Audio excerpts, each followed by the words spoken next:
happened by accident. I was in school. I think I was like in year 9, coming towards the end of year 9 or something like that. And we had to do a task in the music class. What was it? It was Bob Marley's Three Little Birds. And it seemed to get a good reaction from the class. So I kind of discovered my voice around about 13 or 14. Didn't really take it seriously until about 17, but within that time I was singing a lot because I never knew I could sing up until about that point.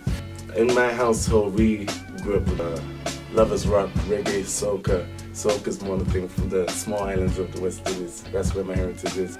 People like Dennis Brown, obviously Bob Marley's in that mix, John Holt, Janet Kay, Kofi, The Tribe Called Quest. I like Guru, the Jasmine Taz projects and that kind of stuff. And then I started to get into more of the soul music as I discovered my voice. I think the expression, when you sing, you want to be able to express yourself. Also, there's something about a catchy groove. You cannot beat a catchy groove.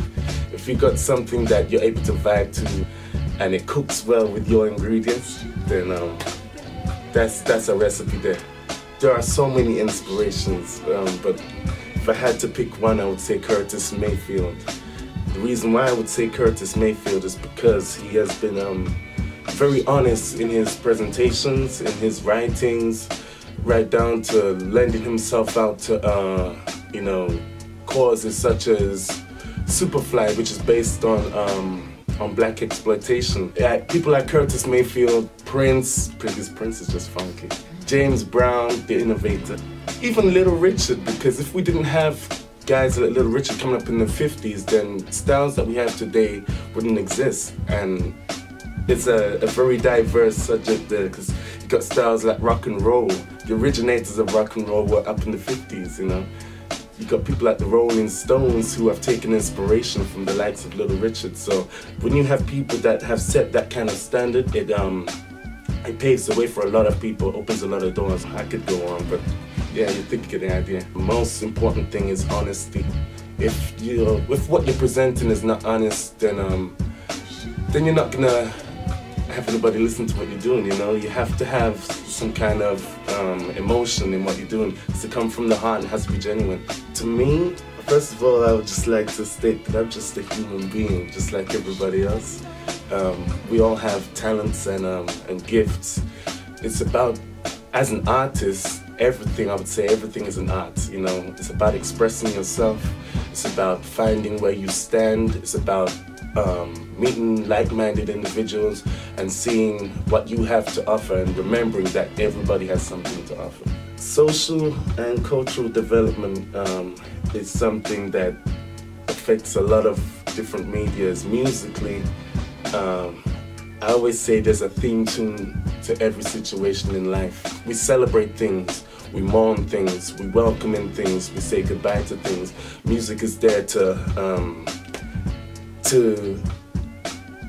I guess, give that push to people to create memories, you know? We're going through a time where there is a lot of changes right now, and some things are repeating themselves and some things are changing and nobody knows what to expect. But the good thing about how music is affecting these changes is that people are being given a chance to innovate, and sometimes there is a saying, you have to go backwards to go forward, and sometimes you need a bit of I wouldn't use the word struggle, but a challenge to kind of to make your mark, because then you've got something a cause, you know.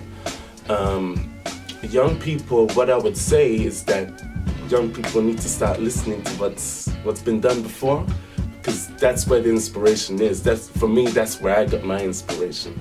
You listen to your elders, respect your elders, and they will show you a way that you've never seen before. So there's no such thing as being original by trying to do it your way. It has to be done before. We all have arms and legs, but we use them differently, you know. For me, first of all, I like to say I'm not a virtuoso and I'm not a genius, you know.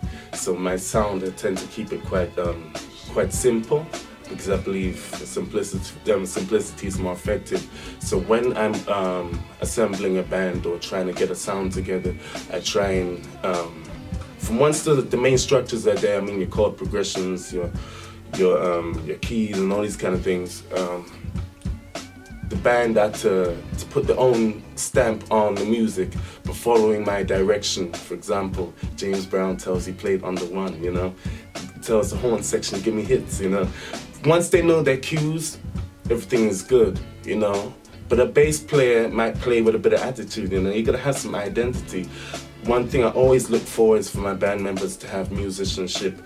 And if we don't get along, then the music's not gonna get along. So everything has to come together. There has to be an element of, you have to be professional, but also be a human being.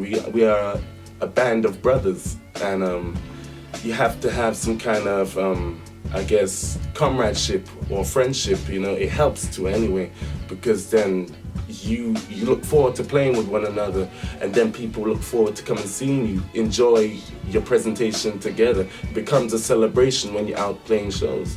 So it's just about keeping it positive. Ivanmore and the Groove Profound. I don't know how, I was searching for a long time for a name for this band.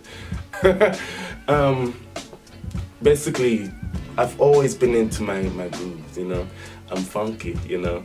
Everything that inspires me mainly comes from the 70s, you know, or from that period of time where